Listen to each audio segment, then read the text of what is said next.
ஆண்டவரும் இரட்சகருமான இயேசு கிறிஸ்துவின் ஈடு இணையற்ற நாமத்தில் அன்றன்றுள்ள அப்பம் வாசகர்களுக்கு எங்கள் அன்பின் வாழ்த்துக்கள். 2026 ஆண்டு ஆகஸ்ட் மாதம் 18ஆம் தேதி செவ்வாய்க்கிழமைக்குரிய தின தியானம். இன்றைய தலைப்பு தேடினேன். உன்னத பாட்டு 3ஆம் அதிகாரம் 1-2 வசனங்கள் சொல்லுகிறது, ராக்காலங்களில் என் படுக்கையிலே என் ஆத்தும நேசரை தேடினேன், தேடியும் நான் அவரை காணவில்லை.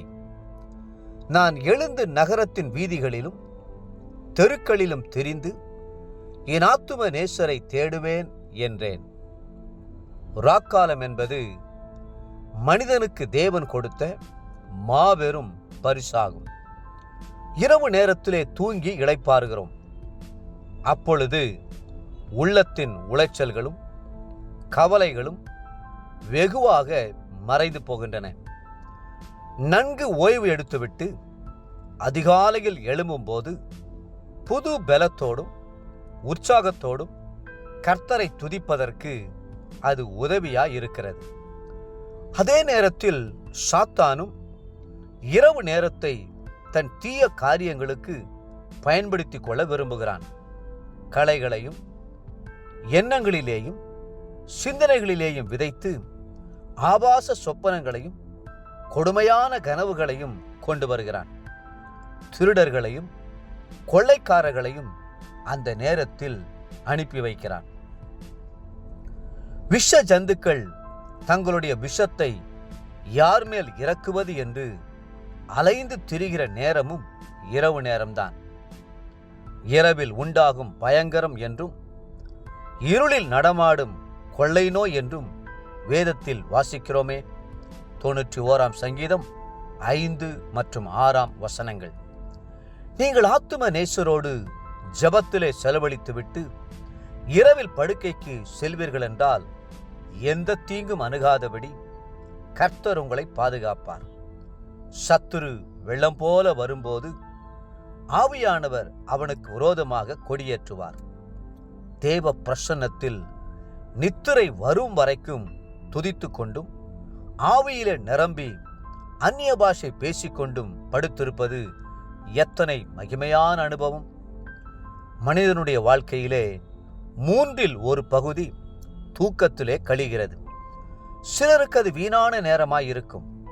அவர்கள் தூக்கம் இல்லாமல் மனதை அலட்டிக்கொண்டு பலவிதமான கவலைகளினால் நிம்மதி இல்லாமல் படுக்கையிலே உருண்டு கொண்டிருப்பார்கள்.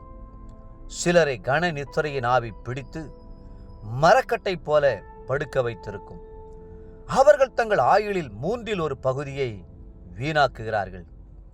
ஆனால் சூலமித்தி ராக்காலங்களிலே என் படுக்கையிலே என் ஆத்தும நேசரை தேடினேன் என்று சொல்கிறாள். கர்த்தரை தேடுவதற்கு இரவு நேரம் அருமையான ஒரு நேரமாகும். நம்முடைய துக்கத்தையும் மனவேதனைகளையும் ஆத்தும நேசரிடம் பகிர்ந்து கொண்டு பரிகாரம் தேடும் நேரம் அது. கர்த்தர் மேல் நம் உள்ளத்தின் பாரச் சுமைகளையும் கவலைகளையும் இறக்கி வைத்து ஆறுதலும் தேறுதலும் பெறுகிற நேரம் அது. தேவனே, பரலோக தரிசனத்தை எனக்கு தாரும். இந்த இரவு நேரத்திலே உமது வழிகளை எனக்கு போதியும், உம்முடைய சித்தத்தை எனக்கு தெரியப்படுத்தும் என்று ஜெபிக்கும் போது கர்த்தர் சொப்பனங்களிலும் தரிசனங்களிலும் பரலோக காட்சிகளை உங்களுக்கு காண்பிப்பார். தேவ பிள்ளைகளே, தேவன் தமது பிள்ளைகளாகிய உங்களுக்கு தமது சித்தத்தையும் வருங்காலத்தையும் நிச்சயமாய் முன்னறிவிப்பார். இன்றைய நினைவிற்கு ஆமோஸ் 3:7. கர்த்தராகிய ஆண்டவர் தீர்க்கதரிசிகளாகிய தம்முடைய ஊழியக்காரருக்கு தமது இரகசியத்தை வெளிப்படுத்தாமல் ஒரு காரியத்தையும் செய்யார். இன்றைய வேத வாசிப்பு காலை சங்கீதம் 100, 101 மற்றும் 102 சங்கீதங்கள். மாலை 1 கொரிந்தியர் 1 அதிகாரம். அன்புக்குரிய அன்றன்றுள்ளப்பம் வாசகர்களே, மீண்டும் உங்களை வாழ்த்துகிறோம். இரவு நேரத்தில் கர்த்தரை நோக்கி கூப்பிடுங்கள், கர்த்தர் உங்களோடு பேசுவார். கர்த்ததாமே உங்களை ஆசீர்வதித்து மென்மேலும் உயர்த்துவாராக. ஆமேன்.